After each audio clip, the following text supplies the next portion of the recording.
Le Diouf Show remercie François Civil.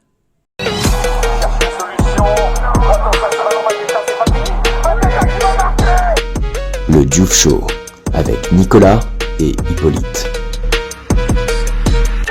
Et bonjour à tous, c'est le retour du Diouf Show, épisode 0, la grosse preview. Comment tu vas, Nicolas? Eh ben ça va super fort, Hippo, je suis super content de te retrouver pour la deuxième saison du Diouf Show. Voilà, on est en place et tous les feux sont au vert. Ah oui, les feux sont au vert. Pourtant, on a voulu nous faire taire, on a voulu nous éteindre, nous effacer, on nous a cru morts, on nous a cru disparus. Et non, le Diouf Show est increvable, on a voulu nous mettre des bâtons dans les roues. Et oui, le Diouf Et on a Show, réussi. le Diouf Show Voilà. va suffoquer le game. On va suffoquer le game et cette saison, Hippolyte, elle va être Exactement. énorme. Alors aussi bien dans l'émission Exactement. que dans la Ligue MPP. C'est pour ça qu'on est là aujourd'hui. On a passé une bonne partie de l'été ensemble Oui. avec les Diouf Show de l'été. Ça a été un pur plaisir. On a eu plein d'invités. On a pris un petit break de vacances d'un mois. Voilà, on a bien le droit quand même. Enfin, je pense qu'on a le droit. Ah oui, Prendre des ça vacances. fait bien, petite pause, ouais. Et aujourd'hui, on est de retour. Ouais, exactement, avec du coup pour cet épisode 100% dédié à la Ligue MPP, pas d'autres rubriques au programme, avec juste du coup le programme de la Ligue MPP. Alors, est-ce qu'on pourrait commencer d'abord par les transferts Oui, on peut complètement. de Ouais. cet été, avec deux nouveaux venus, donc plusieurs nouvelles recrues. Nicolas, est-ce que tu veux en annoncer quelques-unes? Bah, je veux bien éventuellement peut-être dire les recrues peut-être pas qui me surprennent, mais que je vois bien peut-être compter cette saison dans les pronos. Alors on rappelle donc le nom de la ligue, Pronocratie cette saison, avec, alors attendez, il faut que je compte, parce que j'ai pas compté le nombre de participants. 1, 2, 3, 4, 5, 6, 7, 8, 9, 10, 11, 12, 13 participants. Si mon compte est bon, on doit être peut-être bien à 6 nouveaux ou quelque chose comme ça. En tout cas, moi il y a Oui, comme ça, il y a beaucoup de nouveaux venus, ouais. Moi, il y a deux nouveaux que je retiens particulièrement, Ouais. qui me surprennent et en même temps qui pourront apporter un brin de folie. C'est d'abord Malouk qui représente le club de Nancy, qui fait son entrée, qui a été Ouais. la dernière à rejoindre d'ailleurs la Ligue Ah oui, après moult pressing, et Manolo, qu'on a entendu plusieurs fois se positionner pendant l'été en privé, hein, on en parlait hors antenne avec Hippolyte tous les deux, et qui rejoint la Ligue avec des prétentions qui sont limitées, certes, mais qui sont bien là. ah oui, totalement. Manolo, on n'a pas encore eu d'interview de lui, de déclaration publique. Par ailleurs, on a eu de déclaration publique d'aucun pour l'instant. Peut-être qu'on dira à la pêche aux informations. Oui, ou bientôt. pourquoi pas avoir Mais un dans tous les invité, cas, peut-être, oui. Voilà. Mais dans tous les cas, voilà, on a Manolo qui vient avec quand même certaines prétentions. Je pense que par exemple, Malouk viendra avec moins de prétentions, Oui, certes. moins d'attentes. Voilà, l'envie de découvrir en tant que rookie. Alors moi, sinon, c'est marrant parce que moi, mes deux nouvelles recrues qui sont surprises, ce sont deux autres. Ah, c'est D'une rigolo. part, c'est Basile. Oui. Qui a rejoint la Ligue. Moi, je pense qu'il peut faire preuve d'une certaine pertinence.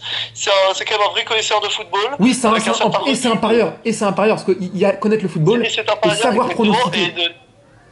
Exactement, donc moi je pense qu'il sait faire et que c'est top 3 minimum pour Basile. Ah oui. Voilà, il va aller chercher de gros résultats cette saison. Et moi, sinon, mon autre favori, c'est une toute nouvelle venue, très très récente. C'est tout simplement Claire Alouk. Voilà, parce que pour la première fois c'est historique, voilà, je l'annonce en direct, on a Claire Alouk dans la Ligue MPP, dans la Pronocratie, qui a rejoint en dessous des feux en surprise. Et donc c'est tout simplement historique parce qu'il y a deux personnes de la même famille dans une Ligue MPP. C'est la première fois qu'une mère joue contre sa fille dans une Ligue MPP. C'est complètement historique. Et la féminisation d'ailleurs Ah oui, c'est vrai que ça c'est... Oui. de la Ligue MPP qui est remarquable. Bah tout à fait, alors attends, je vais me permettre de compter, mais du coup c'est vrai que l'information, elle était un peu passée sous silence, mais c'est un coup de tonnerre dans le monde du MPP, Ah oui.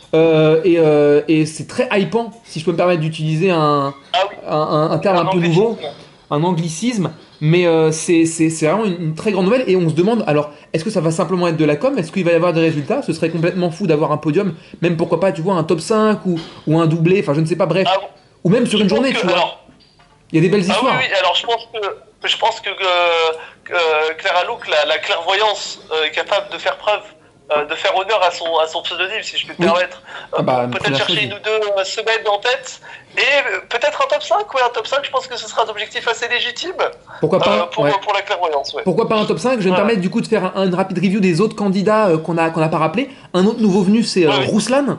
Rouslan qui Rouslan qui rejoint, vient avec très peu de prétention. Hein. qui a peu de prétentions, mais qui est là. Et d'ailleurs, on peut peut-être qu'on peut donner un petit inside. Ruslan qui était déjà présent à sa manière lors de la saison 1, puisqu'il faisait le générique, la voix du générique du Youth Show. Ah oui, voilà, Ouais. c'est la nouvelle, c'était caché, beaucoup de gens spéculaient sur quelle était cette voix qui annonçait le début du Youth Show, et bien oui, c'était Ruslan qui a rejoint la Ligue, certains légers conflits d'intérêts, effectivement, mais on a décidé de le déclarer, de l'assumer, je pense que ça ne posera pas trop de problèmes. Bien sûr, d'autant plus que pour des raisons légales, on s'est pas mal activé cet été pour que le Youth Show et la Ligue des pronos MPP soient vraiment deux entités, voilà, qui soient pas dirigées par les mêmes personnes, enfin bref, voilà, pour que ce soit réglo en fait, pour que ce soit clean.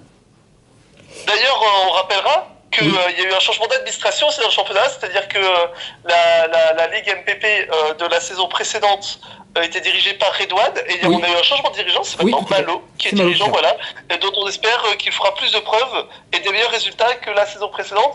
Personnellement, j'attends au moins un top 5, voire même un top 3, et une domination notamment en début de saison de la part de Malo. C'est sûr que Malo, la saison dernière, a été vraiment extrêmement laxiste, et peut-être aussi que c'était pour dissimuler un début un peu manqué. Il n'avait pas assuré sur les 2 premières journées, il avait de grandes prétentions.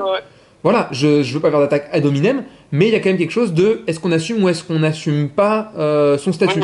Là, il va devoir assumer un statut qui, en plus, est renforcé, mais qui est renforcé par le fait qu'il administre la Ligue. Donc, je suis très curieux de voir sa saison, et je dirais que c'est ma petite pièce de la saison. On se fera le jeu des pronostics en toute fin d'émission, parce qu'on n'a pas fini de revoir tous les participants. Mais voilà, Malo a gros à jouer, a gros à perdre, mais a aussi à gagner. Oui, il prend des risques, c'est un grand pari de la part de Malo, mais ça tombe bien puisque l'objectif est de parier. Maintenant, je vais te proposer quelque chose d'autre, Nicolas. Je vais te demander de sortir de ton rôle de présentateur et de passer en mode MPPer. Ah bah, très bien. Est-ce que le Nicolas Anelka qui mise toutes les semaines sur la MPP, qu'est-ce qu'il vise, quels sont ses objectifs en tant que champion en titre? Bah du coup, je vais me permettre de parler à la première personne, parce que j'aime pas trop parler de moi à la troisième personne. Je pourrais le faire, mais j'aime pas trop. Tout simplement, je dirais qu'il y a quand même un genre de pression, parce que faut assumer un statut, c'est ce que je disais avec Malo, mais faut aussi que je l'assume. J'ai été le vainqueur l'an dernier en me faisant un petit peu peur dans... Leader pendant très longtemps. Enfin voilà, leader pendant longtemps. Tu penses à J4, quelque chose comme ça, et tu n'as pas revu la concurrence. Voilà, disons que je l'ai vu se rapprocher, je l'ai jamais vu recoller précisément. C'était chaud à la fin. Ça a été assez éreintant, et là ça va recommencer. Enfin, je vais devoir être sérieux dès le départ, parce que si je dois être sincère, je serais déçu de pas occuper les avant-postes. Pas forcément la première place, mais disons voilà. Si je dois être un peu dans la communication, je dirais que je joue un podium, mais si je dois être absolument sincère, comme ma mentalité c'est de toujours faire mieux, il y a que la première place qui sera intéressante. Voilà. Ah oui, ok, voilà, c'est ce que j'avais envie d'entendre. Des déclarations déjà fortes de café. Et donc de belles choses à proposer, voilà. J'aime beaucoup ce que tu proposes, Nicolas, et j'ai beaucoup d'attentes sur ta réussite. Mais alors, tu as des attentes sur ma réussite, mais du coup, tant que tu es là, je me permets de te retourner également la question que tu m'as posée. T'as été dauphin l'an dernier, t'étais pas loin du tout à la fin, ça a été un peu un mano à mano lors des dernières journées, on y a cru jusqu'au bout. Est-ce que tu pars avec les mêmes ambitions? On se rappelle que t'étais un peu un outsider l'an dernier, finalement. T'as été la grosse cote. Comment tu comptes le poursuivre cette année? La saison dernière était un petit peu en demi-teinte parce que je me suis surpris effectivement. En fait, dès la pré-saison, avec les 2 journées de compter pour du beurre entre guillemets, j'avais impressionné. Et d'ailleurs, en fait, si on incluait cette pré-saison, j'ai été champion. C'est ce qu'on avait dit exactement dans la dernière émission. Donc une certaine, presque une frustration en fait que la pré-saison n'ait pas compté dans la saison régulière. C'est comme ça. Mais là, pour être honnête, je vise pas du tout les mêmes choses sur cette saison. Je pense que il y a une nouvelle concurrence qui est arrivée. Je pense que des concurrents comme Malo ou comme Emeline, qui ont du talent mais qui n'ont pas pu l'exprimer pleinement la saison précédente pour des raisons soit de recrutement tardif ou de blessure pour Malo, parce qu'on rappelle qu'il a été blessé quasiment toute la saison. Cette saison c'est une blessure aussi, c'est sûr. Et je pense que eux vont être très très forts et être durs à combattre. Je pense que je serai très content d'un podium. Vraiment un podium, j'en serais ravi. Et sinon, objectif top 5, être dans la première moitié du tableau. Je vois la saison précédente comme un bel exploit avec 2-3 journées assez épiques, mais j'ai été très épuisé par cette saison. J'ai eu l'impression d'avoir un peu récupéré, mais je pense que je vais un peu tirer la langue, notamment en début de saison. Je pense qu'avec la concurrence, ça va être très rude. Peut-être que, notamment à l'endurance, à l'expérience, je pourrais te dire sur la longue, mais bon, pas pour le début. Oui, non, bien sûr, j'imagine. Et puis, c'est vrai que l'été a été court, mine de rien, on se dit c'est long. Mais en fin de compte, ça a vite fait de reprendre. On n'a pas le temps de se remettre de toutes les émotions, qu'il faut déjà repartir. Et puis, pronostiquer avec la pression, c'est pas facile. tout simplement. C'est ça, c'est ça. Et juste, il y a un dernier concurrent, je me permets juste, Oui. tu as mentionné Emily qui Oui. effectivement était l'une des outsiders l'an dernier, qui a été recrutée sur le tard et qui a fait une très très grosse entrée dans la ligue. Et donc on attend cette saison au tournant, on se demande ce qui va passer. Mais il y a deux autres outsiders que tu n'as pas encore mentionné. La première, c'est Nourmoka. Donc encore une fois, qui était déjà là l'an dernier, qui a eu quelques blessures cycliques, un peu comme Malo, et qui, on l'espère, repartira surtout en fin de saison. Oui, tout à fait. Surtout en fin de saison. Et un dernier concurrent sur qui il faudra compter, puisqu'il a fait une saison très correcte l'an dernier, avec également quelques blessures, quelques incertitudes par moment, mais il était là, c'est Laguine. Laguine, qui est un connaisseur de football malgré tout, qui est là, qui est en place, qu'on n'attend pas, mais qui pourrait bien jouer les avant-postes également. Alors Laguine, qui pour le coup, tu vois, je parlais de Basile comme un très bon connaisseur, mais avec assez de distance pour pouvoir mettre le cœur de côté. Laguine, au contraire, des fois, laisse un peu trop le cœur prendre le dessus, comme la fois il avait annoncé un 99-0 oui. du LOSC face au RC Lens dans le derby du Nord. Voilà, des fois il y a un petit peu trop le cœur qui prend le dessus. C'est peut-être ça qui va lui porter le travers. Espérons qu'il fasse un peu plus parler son protestantisme au cours de la saison. Mais Laguine est capable de faire de belles choses. Alors moi, malheureusement, je vais peut-être être très médisant, mais les blessures à répétition de Nour, j'ai peur que ça ne s'arrête pas cette saison et qu'elle ait toujours ses pépins physiques cette saison. Je ne le souhaite pas et j'espère voir le Nour dans son potentiel complet parce qu'elle a fait des journées de folie avec un flair assez unique. Bien sûr. Non mais elle a des coups de génie. Mais Nourmoka, c'est un peu Yohan Gourcuff du MPP, c'est-à-dire que génie mais souvent blessé, et Laguine c'est un peu le Ben Arfa du MPP, à savoir un génie mais qui fait des coups d'éclat mais qui a du mal à tenir sur la longueur. Voilà, c'est tout simplement ça en fait.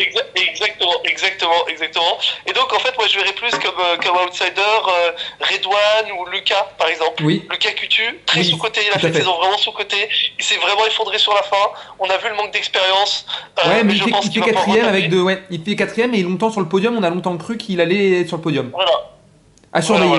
Voilà. Hippo. Et donc maintenant, Nicolas, je pense pour finir un petit peu nos pronos et lancer de nouvelles discussions, annonce-moi ton top 5 dans l'ordre. Allez, mon top 5 dans l'ordre. En top 5, j'ai envie de te mettre toi, Hippolyte. Cinquième, alors c'est pas contre toi, mais je sais qu'il y a une concurrence très rude. Je dirais bien Lucas Coutu en 4. Je me mettrai en 3. Redugno en 2.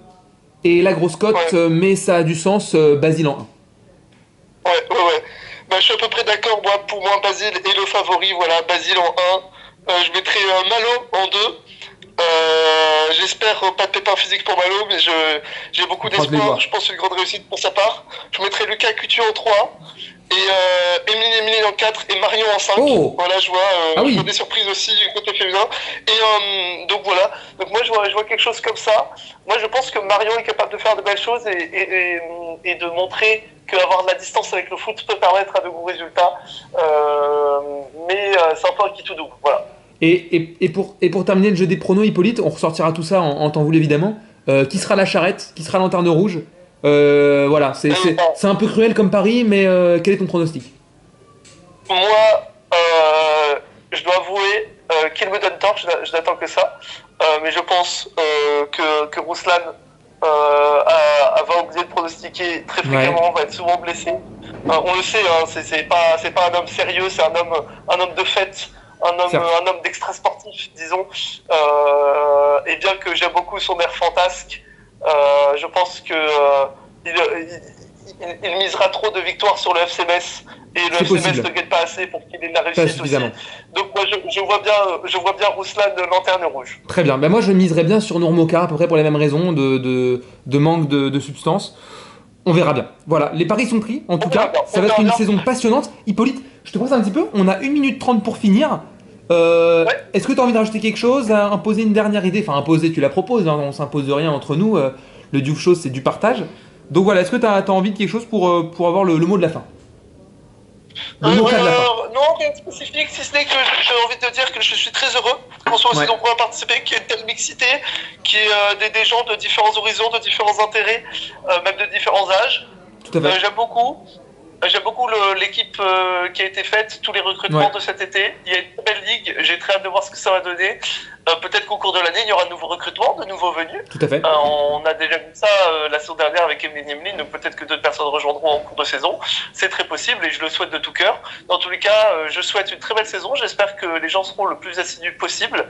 Ce qui est sûr, c'est que forcément, avec plus de participants, on en aura plus qui viseront vraiment toutes les semaines et qui n'auront pas de temps de blessure. Mais dans tous les cas, voilà, je souhaite de plein cœur une très belle réussite à tous nos parieurs. Eh ben, je me joins à toi, Hippolyte, pour ces beaux mots. On se retrouve donc dès la semaine prochaine pour la review de la première journée. Oui. Et puis toutes les semaines suivantes, pour la suite, on aura le temps de parler de plein de choses. Ça va être une grande saison.